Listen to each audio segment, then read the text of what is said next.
In this part of chapter 6, we're going to look at how this energy transformation is used to do cellular work. We can break cellular work down into three basic categories.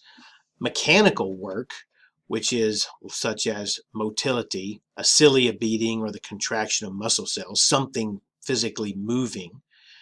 Transport work, such as active transport mechanisms like the sodium-potassium pump that we looked at the end of chapter 5, where using that energy helps to pump sodium ions out and potassium ions in of a neuron to maintain its polarity. Or chemical work, work that's going to drive reactions to proceed. So for instance, the forming of a polypeptide through dehydration synthesis by joining amino acids together. All of this is going to require some energy, and this energy is going to be derived from transformational energy as we consume our foods. Now, the energy in our bodies that drives cellular work is not directly derived and used from the breakdown of foods like sugars. Most instances, this energy is going to be translated to a uniform currency, and we call this molecule adenosine triphosphate. So ATP is the uniform currency that cells will use during these energy transformations. Now, again, I'm not really interested that you recognize all of the various chemical structures for our ATP molecule, but I do want you to understand that the adenine part is joined by 1, 2, 3 phosphates. And it's this last phosphate that, as we remove it, will create a molecule of adenosine diphosphate, or ADP. And energy is going to be released when ATP is hydrolyzed. So again, we take our ATP molecule and we hydrolyze it. We split off that last phosphate. This releases energy that can be used to drive those cellular processes.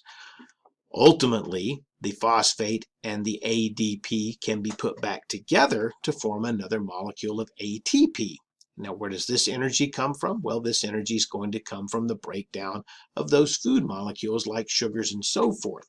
So there's a constant cycle that's going to be seen where ATP liberates this phosphate and liberates some energy to do cellular work, and where the input of energy from a transformation of our nutrients, our food, is going to be used to put that phosphate back on ATP. So here are some examples of how this energy can be used by a cell. For instance, mechanical work, such as the movements of those actin and myosin filaments when your muscle contracts, is driven by a phosphate being added to one of these motor proteins. This phosphate addition to the motor protein changes the motor protein shape. Oh, and guess what? Then it changes its function, and it allows this motor protein to move. Giving up a phosphate, as we saw with the sodium-potassium pump, allows for sodium ions and potassium ions to be pumped back across these cell membranes. And chemical work can be done as a phosphate is added to a substance, and it helps to form this reaction.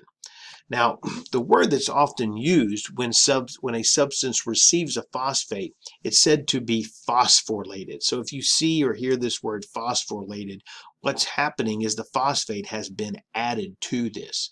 So when ATP gives up a phosphate, the phosphate will phosphorylate something else. I don't want you to think that this phosphate is just floating around free somewhere. It's very, very reactive with all of those oxygens there. It's going to be picked up and phosphorylate something. When a phosphate phosphorylates ADP, we make a molecule of ATP. So as you can see, these ATPs are used constantly by our cells. In fact, on any given day, you use about 45 kilograms of ATP. Yet at any given instant, there's less than a gram of ATP present in your cells. So why is that? Why can't you go to Taco Bell and ask for extra ATP on your burritos? Well, it's simply because we want these reactions to occur in a slow, controlled fashion, right? If you think about all the energy that could be liberated by quickly removing that energy from our foodstuffs, it could be explosive. So by slowly releasing this energy and using a common energy currency in the form of ATP, we can carefully harvest this energy. Because, recall from our previous lecture on energy, every time some energy is transformed, some of that energy is lost to an unusable form due to the second law of thermodynamics. Liberating all of that energy all at one time would make this process much, much more inefficient. By slowly using and harvesting off this energy and using the ATP ADP cycle, we can make much greater use of that energy.